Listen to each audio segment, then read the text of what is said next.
Hello everyone, welcome to management e learning. आज के इस वीडियो लेक्चर में हम लोग देखेंगे एमबीए के थ्रू यूनिवर्सिटी का emerging technologies in global business environment का लास्ट ईयर का क्वेश्चन पेपर। ओके, 2023 टू 2024 का ये क्वेश्चन पेपर है, लास्ट ईयर का है। इस क्वेश्चन पेपर को 3 पार्ट में डिवाइड किया गया है, 3 सेक्शन में डिवाइड किया गया है। सेक्शन ए में आपका टोटल 10 नंबर ऑफ क्वेश्चन है और इस question carry 2 marks. Okay, section B आपका लॉन्ग आंसर क्वेश्चन है जिसमें आपको आउट ऑफ 5 3 क्वेश्चन को चूज करना है एंड इस क्वेश्चन कैरी 10 मार्क्स। ठीक है, तो 30 मार्क्स आपके यहाँ से हो जाएंगे। सेक्शन सी में आपका हर एक पार्ट से एक एक क्वेश्चन चूज करना है और एक क्वेश्चन का मार्क्स 10 है। ठीक है, जैसे क्वेश्चन नंबर 3 में इस दोनों में से कोई आप एक चूज कर सकते हैं, क्वेश्चन नंबर 4 में इन दोनों में से आप कोई एक चूज कर सकते हैं, क्वेश्चन नंबर 5 इन दोनों में से आप कोई एक चूज कर सकते हैं। ओके, तो फटाफट क्वेश्चन सॉल्व करते हैं।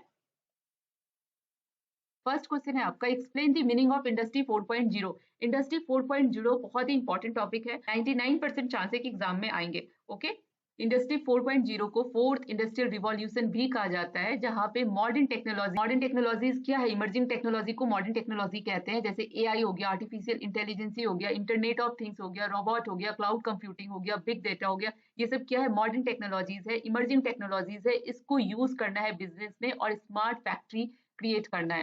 ठीक है, तो ये 4.0 का मतलब होता है कि फोर्थ इंडस्ट्रियल रिवॉल्यूशन हो रहा है, जिसमें इमर्जिंग टेक्नोलॉजी के हेल्प से, मॉडर्न टेक्नोलॉजी के हेल्प से स्मार्ट फैक्ट्री को क्रिएट करना है, स्मार्ट एंड कनेक्टिंग फैक्ट्री को क्रिएट करना है। ओके, इस तरीके से डायग्राम भी बना के आ सकते हैं, एग्जाम में ब्रेक करके आप एक बार प्रैक्टिस कर लीजिए लिख के, एंड और इस तरीके से भी इसको डिफाइन कर सकते हैं। Industry 4.0 is the fourth industrial revolution where the modern technologies like artificial intelligence, Internet of Things, robotics, cloud computing and big data are used to create smart factories. Okay?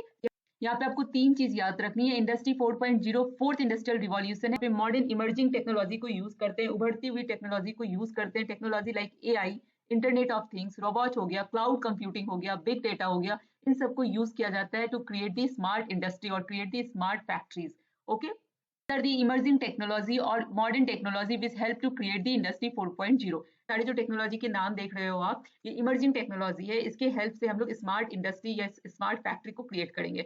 Okay, next question है आपका, discuss the digital transformation. ये भी बहुत ही important topic है, digital transformation. Okay, देखते हैं। Digital transformation का मतलब होता है री इन्वेंटिंग दी बिजनेस, और कंप्लीटली बिजनेस को ट्रांसफॉर्म कर देना। जो भी ओल्ड बिजनेस है, ट्रेडिशनल बिजनेस है, उसको बिल्कुल ही चेंज कर देना। ठीक है, फॉर एग्जांपल यहाँ पे मैंने दिया है कि traditional retail online e commerce में ट्रांसफॉर्म हो गया। ओके, जो ट्रेडिशनल रिटेल है, जो ट्रेडिशनल कपड़े का शॉप है, वो ऑनलाइन ई कॉमर्स में ट्रांसफर हो गया। डिजिटल ट्रांसफॉर्मेशन ट्रेडिशनल रिटेल से ऑनलाइन ई कॉमर्स में कैसे होगा, कैसे ये डिजिटल ट्रांसफॉर्मेशन हो जाएगा, वो देखना है। ट्रांसफॉर्मेशन में क्या होता है कि बिजनेस जो है वो डिजिटल टेक्नोलॉजी से इंटीग्रेट करती है अपने हर एक फंक्शन में। ठीक है, यहाँ पे डेफिनेशन देख लीजिए, digital transformation refers to the process of integrating digital technology. Digital technology क्या हो गया, मॉडर्न टेक्नोलॉजी और इमर्जिंग टेक्नोलॉजी, जो मैंने अभी आपको बताया था, AI, cloud computing, big data, robot, ये सब क्या है, डिजिटल टेक्नोलॉजी है। तो process of integrating the digital technology into all area of business.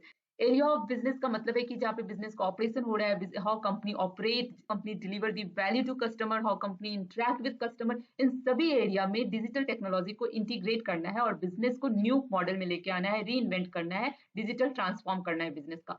ठीक है, अब बेस्ट एग्जाम्पल लिख के आ सकते हैं कि traditional retail shop transform into the online e commerce. अब अमेजॉन का भी एग्जाम्पल दे सकते हैं। Okay, Okay, so digital transformation is the process of integrating digital technology into all area of business or organization, fundamentally changing how it's operate and deliver the value to customer. Okay, now, yes, these are the digital tools.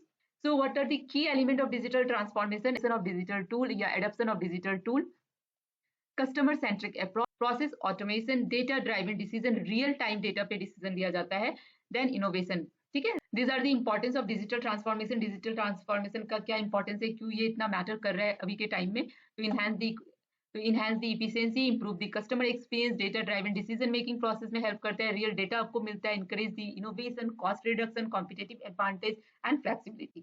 ठीक है, now next question है आपका, explain the mixed reality. ठीक है, explain the mixed reality. Mixed reality क्या होता है, जहाँ पे जो रियल इन्वायरमेंट है, जो फिजिकल इन्वायरमेंट है, उसको डिजिटल इन्वायरमेंट के साथ मिक्स करना। Mixed reality is the emerging of real and virtual environment to produce the new environment where the physical and digital object coexist and interact in real time.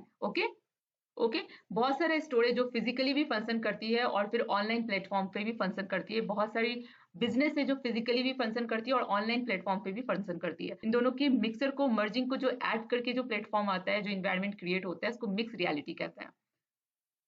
Now, next define the additive manufacturing. Additive manufacturing क्या होता है देखते हैं। Additive manufacturing जहाँ पे digital technology के help से, emerging technology के हेल्प से हम मैन्युफैक्चरिंग करते हैं। फैक्ट्री या इंडस्ट्री जो है डिजिटल टेक्नोलॉजी, इमर्जिंग टेक्नोलॉजी के हेल्प से मैन्युफैक्चरिंग करती है। Okay, so additive manufacturing is an emerging technology that involves the creation of physical product by adding material layer by layer based on digital design. ठीक है, जो product बनता है वो अलग अलग मटेरियल को लेयर बाय लेयर मटेरियल को ऐड करके बनता है और वो डिजिटल डिजाइन के, और उसका बेस जो होता है वो डिजिटल डिजाइन होता है। ठीक है, तो इसका एडिटिव मैन्युफैक्चरिंग का यही मतलब होता है कि जहाँ पे मैन्युफैक्चरिंग करते हैं, प्रोडक्शन करते हैं, वहां पे डिजिटल इमर्जिंग टेक्नोलॉजी के हेल्प से, डिजिटल डिजाइन के हेल्प से लेयर बाय लेयर काम होता है। ओके, नाउ नेक्स्ट क्वेश्चन है आपका what do you mean by linear economic and circular economic, ये दो इंपॉर्टेंट टर्म है। लीनियर इकोनॉमी का मतलब होता है ट्रेडिशनल इकोनॉमिक का मॉडल है ये। Linear economy is a traditional economic model जिसका मतलब होता है take make and dispose. That means कि आप मटेरियल लो, मैन्युफैक्चरिंग करो, फिर उसको डिस्पोज कर दो। ठीक है, यूज एंड थ्रो वाला। Okay, so taking raw material from the nature, making the product from them, and then disposing of this product as a waste after use. Okay, तो ये लीनियर इकोनॉमी में आ जाती है। यहाँ पे कोई कॉन्सेप्ट नहीं है कि कैसे सस्टेनेबल डेवलपमेंट कर सकते हैं। यहाँ पे यूज एंड थ्रो वाला कॉन्सेप्ट है, टेक मेक एंड डिस्पोज। ठीक है, लीनियर इकोनॉमी। ओके, यहाँ पे की कैरेक्टरिस्टिक ऑफ लीनियर इकोनॉमी का क्या है, ये one way flow of resource है। One way flow of resource है, फोकस ऑन मास प्रोडक्शन पे फोकस किया जाता है। लार्ज अमाउंट ऑफ वेस्टेज को जनरेट किया जाता है, अनसस्टेनेबल होता है, कोई इन्वायरमेंटल पॉल्यूशन क्रिएट करता है, लिमिटेड रीयूज या रिसाइकलिंग ऑफ मटेरियल होता है। ओके, यस, यहाँ पे एग्जांपल आप दे सकते हो, extracting metal, making a smartphone, using it and throw it away after outdated. Okay, just opposite होता है circular economy. Recycling, reuse, regenerating the material को फोकस किया जाता है, इन्वायरमेंट को फोकस किया जाता है। ओके, नेक्स्ट क्वेश्चन है आपका explain the economic nationalism. Economic nationalism क्या होता है? इकोनॉमिक नेशनलिज्म एक प्रैक्टिस है, पॉलिसी है जिसके अंदर डोमेस्टिक बिजनेस को फेवर किया जाता है, मोटिवेट किया जाता है। ठीक है, बाहर से, आउट ऑफ कंट्री, बाहर से जो सामान आती है, इंपोर्ट होकर जो फॉरेन की सामान आती है, उसको रोका जाता है और यहाँ पे इंकरेज किया जाता है, मोटिवेट किया जाता है डोमेस्टिक प्रोडक्शन का।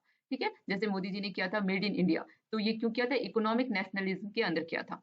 Okay, economic nationalism refers to the policy and practice aimed at protecting and strengthening a country's economy by favoring the domestic business, restricting the import, and limited foreign ownership of the key industries. ठीक है, इसको economic nationalism कहते हैं। Okay, next question है आपका what is geopolitics. Geopolitics क्या होता है? तो geopolitics is a subject, is a study of how geographic, economic and political power interact and influence the relationship between the countries. ठीक है, जियोपॉलिटिक्स में हम स्टडी करते हैं कि कैसे geographic, economic and political power interact करती है और इन्फ्लुएंस करती है कंट्रीज के रिलेशनशिप में। ओके, नेक्स्ट क्वेश्चन है आपका what is GDPR in basic terms. GDPR क्या होता है? जीडीपीआर का फुल फॉर्म होता है general data protection regulation. General data protection regulation. Okay, GDPR क्या करती है? हेल्प करती है डेटा प्राइवेसी में, जो आपका पर्सनल डेटा होता है, स्टोर हो रहा है, उसको प्रोटेक्ट करती है। ठीक है, तो इसका मेन काम क्या है? Data privacy and security measures. Next question है आपका define the existential threat. Existential threat मतलब जो रिस्क रिलेटेड टू टेक्नोलॉजी। ठीक है, तो ये आपके सारे शॉर्ट आंसर मैंने करवा दिए हैं। जबकि लॉन्ग आंसर है, आउट ऑफ 5 आपको 3 चूज करना है and it's carry 10 marks. First है आपका right a note on rising of the industry 4.0 and it's latest trend. ठीक है, इंडस्ट्री 4.0 आएगा ही आएगा, शॉर्ट एंड लॉन्ग दोनों में आ सकता है। तो मैं आपको डिस्क्रिप्शन में लिंक दे दूंगी, आप जाके देख लीजिए, आप एक बार देखोगे नहीं भूलोगे, एग्जाम अच्छे से देके आओगे। ठीक है, आर्टिफिशियल इंटेलिजेंस भी आपका इंपॉर्टेंट टॉपिक है, एआई, उससे भी आप पढ़ के जाइएगा। नेक्स्ट वीडियो में फिर हम लोग ये सब डिस्कस करेंगे। Okay, thank you for watching and all the best for your exam.